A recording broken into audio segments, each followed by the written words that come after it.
Chapter 3, Section 3, the slope of a line. In this particular section, we're going to try to find the slope of a line given 2 points, whether we're using a graph or we use the slope formula. We're also going to try to find the equation of a line given certain information. And then we're going to use slope to determine whether two lines are parallel, perpendicular, or neither. All right, now one way to describe a line that's graphed is based on the way that the line is slanted. Some lines, here, and I'll use a pencil here to represent that. Some lines are nearly horizontal, some lines are nearly vertical. And then, of course, there's all sorts of in between. Some lines go up and to the right, some lines go up and to the left. So if this pencil, this green pencil, was representing a line, we would say that this line goes up and to the left, whereas the one that's right here that's graphed, it goes up and to the right. So slope is a way to describe how the line changes as we kind of look from it from left to right. What we do is we compare the horizontal and vertical changes from one point on the line to another point on the line. So here's an example where I have a line that's graphed, and I've graphed two specific points here at 0, -1, and at 1, 2. And you can see that this line is drawn that it goes through those 2 points. If I start at the bottom point down here at 0, -1, and I work my way to this point up here that's kind of up and to the right here, I do that by counting how many spaces up or down, in this case how many spaces up, and then how many spaces right or left. So from here, to get even with that point, going north, south, east, west, I would go up 1, 2, 3 points, and then I would go to the right 1 point. And I've got that represented here with some green pencil. You see from point A here to point B, that was the same 2 points that I had here. I'm going up 1, oh, hang on a second. Maybe I've, no, this is a different line. I'm sorry, I thought it was the same line. It's a different line. So, well, it's not supposed to be a different line. I think it was supposed to be the same one. Well, I didn't do a very good job with my drawing now, did I? So anyway, what we're going to do here is we're going actually from point A to point B. This is good. Nice mistake here. To go from point A to point B, I'm going to go up 1, 2, 3, 4 places up. That's called the rise. And then from that point here, I'm going to go over to the right 1 spot. This is called the run. So you've got the rise, you've got the run. Slope is the ratio of the rise to the run. Slope is the ratio of the rise compared to the run. So from point A to point B, I count the number of spaces up. Now I wrote a 3 here because I graphed the wrong point. Sorry about that. I was supposed to be doing this guy down here. So I went up here. Let's just go ahead and do this. I went up 1 space, 2 space, 3 spaces, up 3, and then I went right 1 space. Now when you're counting rise and run, if you're counting rise, just like you might think, up is considered a positive idea, down is considered a negative idea, and when you're considering horizontal change, to the right is positive, to the left is negative. So I'm going up and to the right, that's positive over positive, 3 over 1 right here. Sorry about that, please ignore this guy right here, from 3 over 1, which we just typically write as 3. Most times we'll leave slope as a fraction, but if it turns out to come out to be a nice integer, then we go ahead and we write it as an integer, knowing that an integer like 3 can be thought of as 3 over 1. So I hope I don't give you too much confusion there with that particular example. Sorry about that. So slope is rise over run. Slope is a number that helps to determine the direction in which the line is slanted from left to right and how much slant there is to the line. As I mentioned before, some lines might look nearly horizontal, some lines might look nearly vertical. So we're going to use slope to kind of describe how the line is slanted here. So now I'm going to come up with the slope formula here, and I went ahead and kind of derived it on this part right here using these 2 points on this line. This point down here I called x1, y1. This point up here I called x2, y2. To go from here up so that I'm even with this point, that I have the same y value, but I have the same x value because I'm going straight up from here. So I have this point here, which kind of makes this little right triangle here. The rise and the run here are the differences in the x's and the y's. I take the top y value, I subtract the bottom y value. I take the x value over here, I subtract the x value over here. Now I want you to look at the subscripts. X sub 2 minus x sub 1. Y sub 2 minus y sub 1. This is my rise. This is my run. My slope is rise over run, or y sub 2 minus y sub 1 over x sub 2 minus x sub 1. This is the slope formula. You need to memorize this if you don't already have it already in your memory banks. All right, we normally use the lowercase letter m for slope. It comes from a French word monter, which I think I've spelled right there, which means basically to climb, like to climb the slope of a mountain. So that's the idea of why you'll see a lowercase letter m represents slope. Now, I'm going to find slope of each line. The first one I've left all the work for you. The second one we'll work together. The line through 6, negative 8, and negative 2, 4. Okay, the line through those 2 points, I'm going to call the first one ordered pair here 6, negative 8. I'm going to call it x sub 1 and y sub 1. I'm going to call the second one here x sub 2 and y sub 2. You could have it the other way around. You could have this as x sub 1, y sub 1, and this is x sub 2, y sub 2. You just have to be consistent. So the slope formula, which is the difference in the y's over the difference in the x's, sometimes they'll say delta y. That's a symbol for the Greek letter delta, which means the change in the y's, all over the change in the x's. Delta y over delta x, y sub 2 minus y sub 1 over x sub 2 minus x sub 1. So if I plug these 4 numbers in here, I get 4 minus negative 8 all over negative 2 minus 6. So I'm going to write, notice that the y value is the right one minus the left one. The x value is the right one minus the left one. Just be consistent. If you go right minus left and then left minus right, you're going to get the opposite of your answer. So in this case, 4 minus a negative 8 all over negative 2 minus 6. Be careful with all those negatives. 4 minus a negative 8, that's like adding a positive, right? That's 12. And subtracting a 6 is like adding the opposite. So I have a negative 2 and a negative 6. I have 12 over negative 8, which reduces to negative 3 halves. Now we leave it as negative 3 halves. You don't want to change this to a mixed number. We don't write slopes as mixed numbers. Or in that manner, we don't typically write them as decimals either. Okay?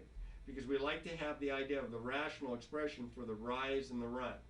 So let's find the slope using the slope formula of a point given of a line given 2 ordered pairs of points that are on the line. So we're going to find the slope that's through the points 4, negative 5, and negative 2, negative 4. So I'm going to call this my x sub 1, my y sub 1. I'm going to call this my x sub 2, my y sub 2. You don't have to necessarily write it down if you can keep track of it in your head. But my slope, which I'm going to use the lowercase letter m for, is the difference in the y's. Remember, it's y sub 2 minus y sub 1 over x sub 2 minus x sub 1. So this is going to be negative 4 minus a negative 5 all over negative 2 minus 4. Now be careful with all these subtractions and negatives. This is the same as adding the opposite, so this is the same as negative 4 plus 5 all over negative 2 minus a negative 4. I just changed those subtractions to adding the opposite. So I'm going to get 1 all over positive 2, or 1/2. Now, when my slope is positive, I know my line goes up and to the right. Or if you're a pessimist, it goes down and to the left. When my slope is negative, my line is going to go down and to the right. And I've written that down for you right here. A line with positive slope goes up and to the right. A line with negative slope goes down and to the right. So let's use that slope formula one more time and see what happens here. I think I got a special case coming your way. This is x sub 1, and this is y sub 1, and this is x sub 2, and this is y sub 2. So I'm going to have my slope is the difference in the y values. So y sub 2 minus y sub 1 all over x sub 2 minus x sub 1, which would be 5 minus 5 all over negative 1 minus 2. That's like adding the opposite. That's going to be 0 over negative 3, which is just 0. So my slope is 0. It's not positive. It's not negative. It doesn't go up and to the right, and it doesn't go down and to the right. So what happens? Well, if we were to make a quick sketch, and this is exactly a quick sketch, and I don't normally tell students to freehand graphs, but I'm in a little bit of a hurry here. 1, 2, 3, 4, 5. 1, 2, 3. That's probably enough that way. 2, 3. Set my scale. If I graph the point 2, 5 and the point -1, 5, do you see what kind of line I have here? I have a horizontal line. So what this tells me, since I have subtracting the same y value, got a 0 in the numerator, is that the slope of a horizontal line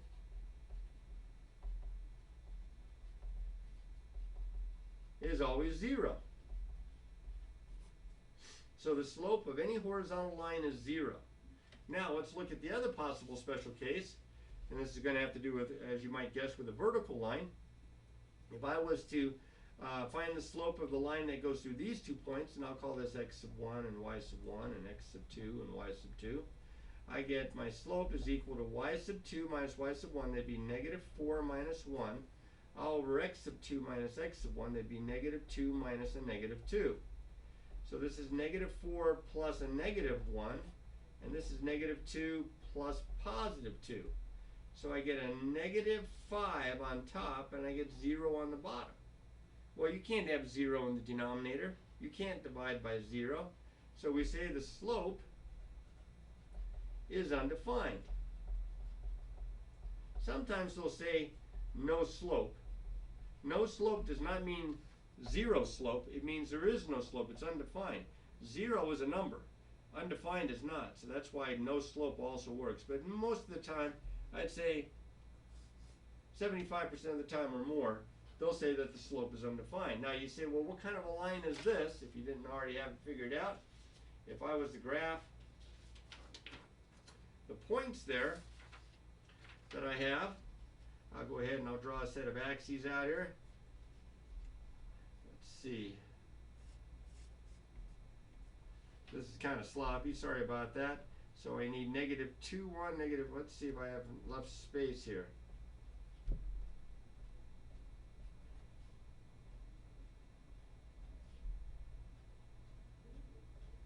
We'll call this one, we'll call this one. So if I graph the point -2, 1, that's right there, and graph the point -2, -4, well, you can see it coming. This looks like these 2 points are one right over the other. I have a vertical line. Vertical line, and what happened to the slope? We said it was undefined. So the slope of a vertical line is undefined. Or you can say no slope. In fact, here they are. The horizontal lines, that's the equations of the form y equals a number, y equals k, has slope 0. All horizontal lines have slope 0. And vertical lines, and those are from equations of the form x equals a number, like x equals h, have undefined slope. So keep those two straight. Those are the two easiest things that can happen, and those are the ones that students have a tendency to forget. All right, now let's just reverse this just a little bit here.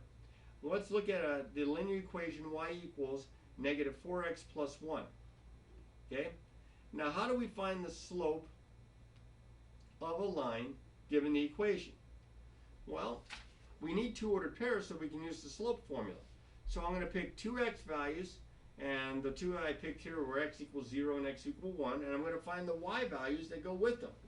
So to find out what y value goes when x is 0, I plug a 0 in there.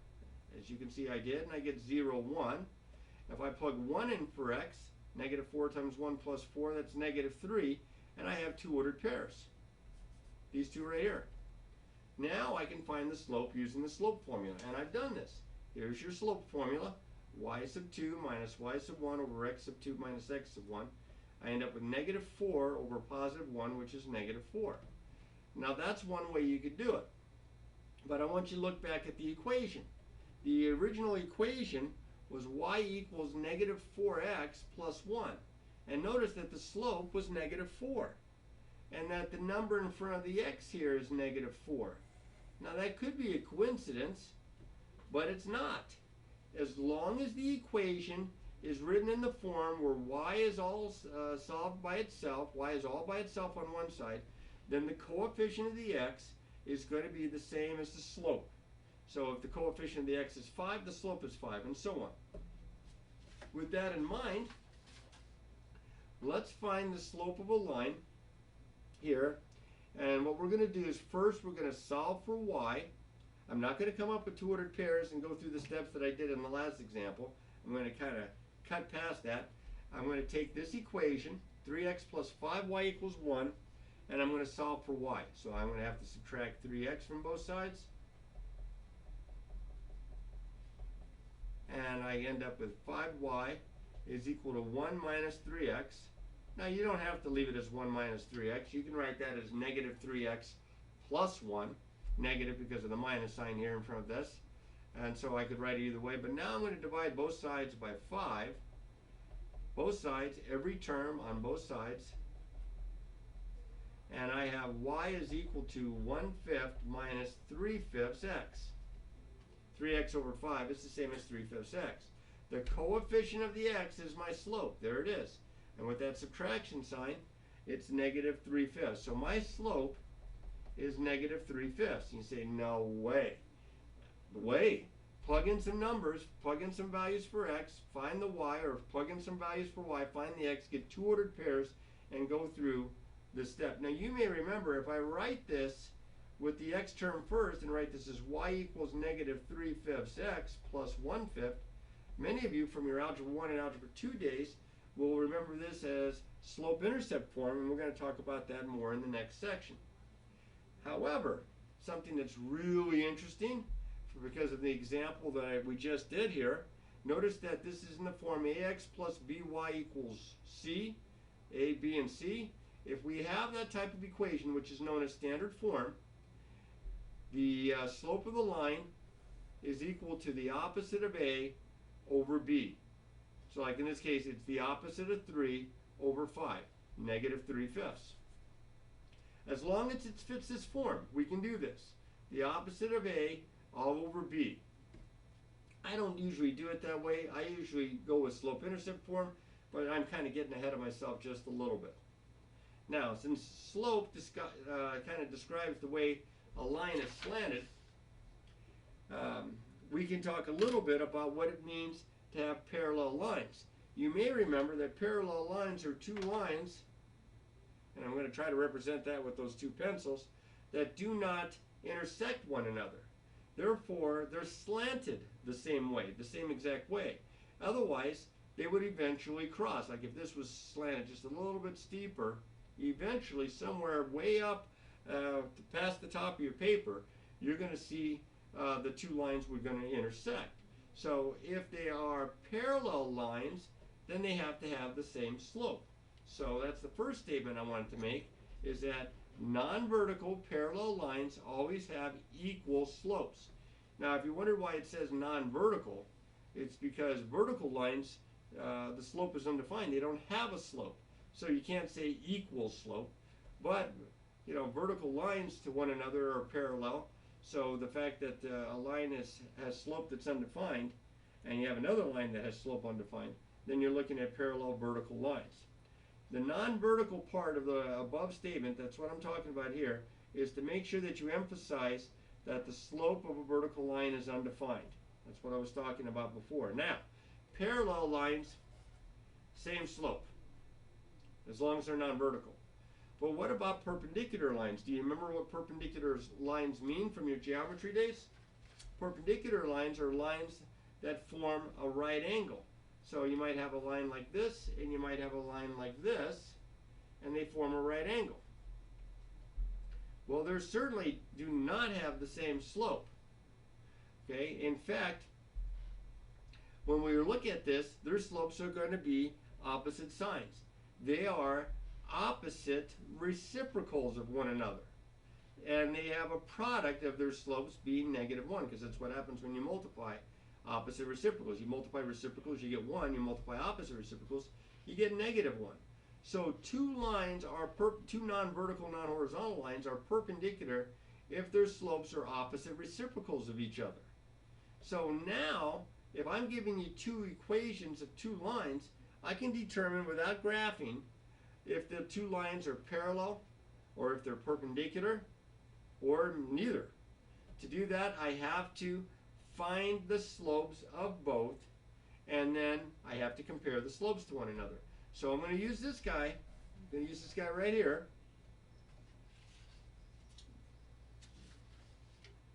So decide whether the pair of lines is parallel, perpendicular, or neither.